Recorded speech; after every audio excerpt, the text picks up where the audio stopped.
ठाण्यातल्या समाजकंटकांच्या तावडीतनं माकडही सुटलं नाही।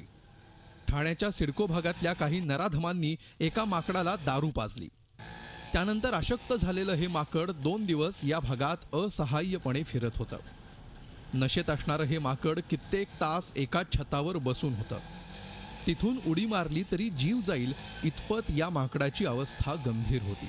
तिथेच फिरतोय आणि आज ही तब्येत लिटरली बघा ती तब्येत पण खराब आहे। आणि आज त्या गल्लीमध्ये म्हणजे वाईन शॉप जे आहे इथे त्या वाईन शॉपच्या ठिकाणी काय मी असं ऐकलं की तिथे मनोरंजन करत होते आणि प्लस त्याला ड्रिंकसुद्धा घेतलेली आहे। तर त्यानुसार तो लिटरली म्हणजे आता सध्या त्याची परिस्थिती अशी आहे की तो जगेल की नाही जगेल। लोकांनी इथे त्याची खिल्ली उडवलेली आहे। लोकांनी इथे तो एक ग्लास त्याचा भरून ठेवलेला, पण ते पाणी होतं का त्यामुळे दारू होतं ते काय सांगता येऊ शकत नाही। तो अक्षरशः त्याला काही समजत नाही आहे, एवढा तो बधीर झालेला आहे। अशा भरकटलेल्या प्राण्यांची जबाबदारी असणाऱ्या वन विभागाच्या कंट्रोल रूममध्ये फोन केला असता फोन उचललाच जात नव्हता।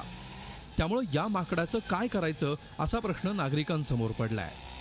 मानवतेला काळीमा फासणाऱ्या ठाण्यातल्या समाजकंटकांच्या मरकटलीला कोण थांबवणार हाच प्रश्न सर्वसामान्यांना पडलाय। कपिल राऊत, झी मीडिया, ठाणे। झी 24 तास रहा एक पाऊल पुढे।